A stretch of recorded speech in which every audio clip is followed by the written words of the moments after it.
If you'd been born just 300,000 years earlier, the simple act of being born might never have let you survive long enough to hear this sentence. 200,000 years ago, a woman is about to do something more dangerous than hunting a lion. She is about to give birth. There is no hospital, no midwife trained in modern medicine, no anesthesia.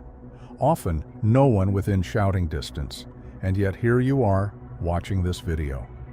Which means somewhere down the line, every single one of her gambles paid off. This is not the story of modern obstetrics. This is the story of something far older and far stranger. How the human body itself became a problem that childbirth had to solve. Because here is the strange truth scientists eventually had to confront. Humans are by far the worst equipped primate on Earth for giving birth to their own babies. In 1960, an anthropologist named Sherwood Washburn gave this problem a name, the Obstetrical Dilemma. Here's the dilemma as Washburn framed it.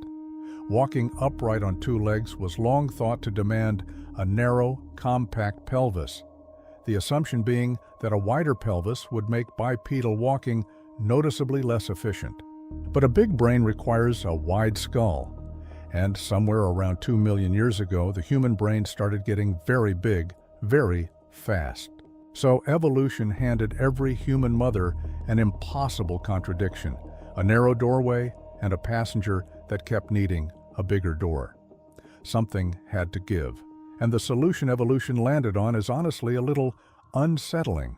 Human babies are not born finished. At birth, a human infant's brain is only about 25% of its adult size. Compare that to a chimpanzee, born with closer to 40% of its adult brain already built. We are, biologically speaking, evicted early, kicked out of the womb before the construction is done, and the skull itself comes with a workaround, soft, unfused plates called fontanelles that let the baby's head compress and overlap as it passes through the birth canal. The bones literally fold to fit. Nature's answer to a doorway that was never going to get any wider. But there's a second twist to this story that took scientists decades longer to uncover. It isn't just that the canal is narrow, it's the shape of it. In most primates, the birth canal is roughly the same shape all the way through, so the baby simply drops straight down and out. In modern humans, the canal twists. It's wide one way at the entrance and wide a different way at the exit. Which means a human baby doesn't just descend, it has to rotate, turning its body partway through labor just to keep fitting through the passage. Rotational birth, a mechanism found in no other primate on the planet. So, when did this start? Researchers went looking for the answer in the bones of our closest evolutionary cousins. In 2009, scientists virtually reconstructed the pelvis of a female Neanderthal from Tabun, Israel, alongside the earlier Kibara II specimen. What they found was strange. Neanderthal childbirth was just as physically difficult as ours, but Neanderthal mothers gave birth the old way. No rotation. A more primitive mechanism inherited from earlier ancestors. Which means rotational birth, the specific way you were born, is a remarkably recent invention, likely emerging in the last 300 to 400,000 years. For the vast majority of the human evolutionary timeline, no one giving birth did it quite the way we do now. And here is where the story stops being about bones and starts being about people. Because a narrow, twisting birth canal does not just make birth painful, it makes birth something one person cannot reliably do alone. In nearly every other primate species, a mother gives birth by herself, reaches down, and guides her own baby out. Human anatomy makes that maneuver nearly impossible. The baby emerges facing backward, away from the mother's hands, at an angle she often cannot see or safely reach. In 1997, anthropologist Wenda Trevathan proposed something that reframed the entire conversation. Humans may be the only primate for whom birth assistance isn't a cultural nicety. It's a biological requirement. What she found didn't just explain childbirth, it explained why no human being has ever survived infancy or birth completely alone. She called it obligate midwifery. Somewhere in human history, the individuals who sought help during birth simply survived more often than the ones who didn't. And so natural selection didn't just shape your skull, it shaped your species into one that cannot give birth completely alone. This is, as far as anyone can tell, unique to us, not a tradition, a biological signature, millions of years deep. So who was this someone who kept showing up? Anthropologist Kristen Hawkes found a surprising answer while studying the Hadza, a hunter-gatherer people in Tanzania.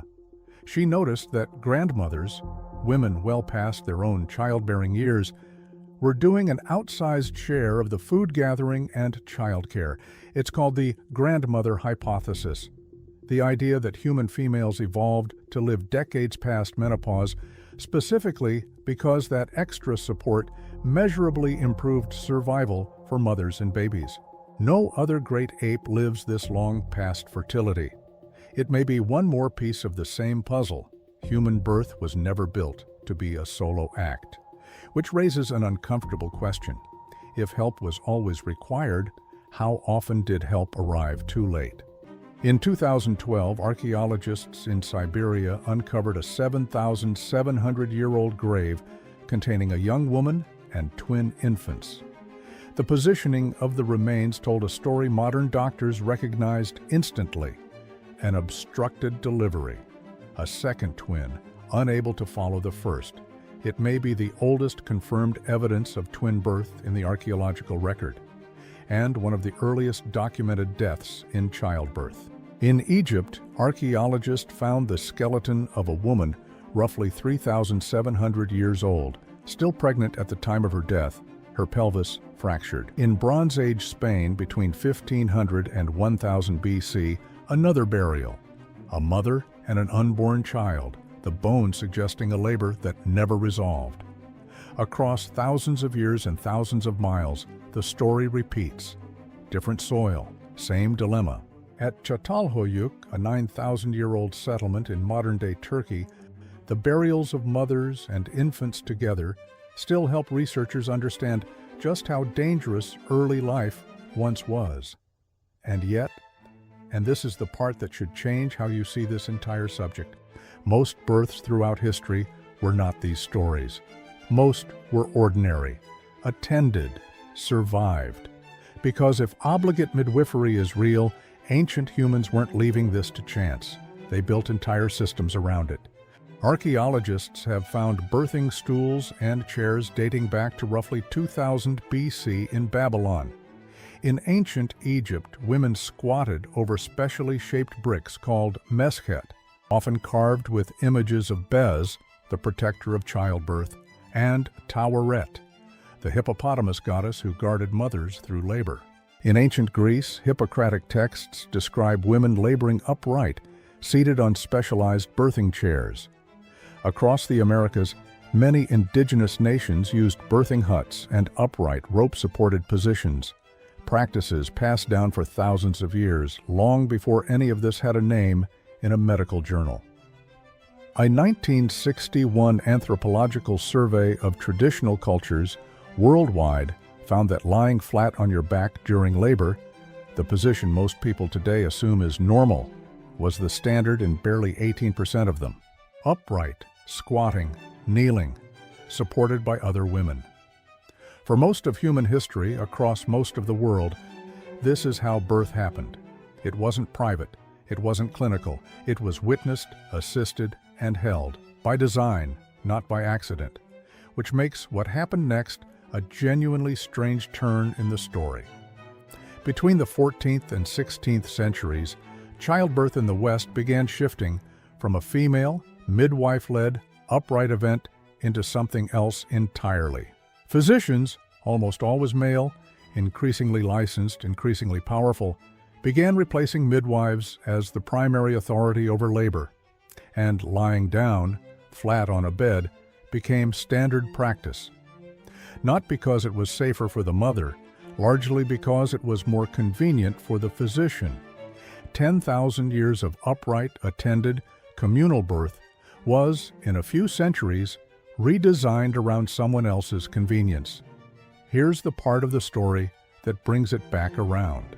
Modern research keeps landing on the same conclusion ancient midwives never needed a study to know. Continuous human support during labor measurably improves outcomes. Shorter labors, fewer interventions, better results for the baby. We didn't discover that birth goes better with constant human support. We just had to rediscover it. Today, in wealthy countries, maternal mortality has dropped by roughly 99% compared to a century ago, one of the largest public health victories in human history. But for nearly the entire span of our species, that protection didn't come from a hospital. It came from a hand to hold, a pelvis that bent the rules for a brain too big for its own doorway, a baby designed to fold, rotate, and arrive unfinished. And someone, almost always someone, who showed up anyway. The room changes. The hand holding yours never does. If one part of this story surprised you, it's worth saying out loud. Drop it in the comments, because someone else watching needs to hear it too.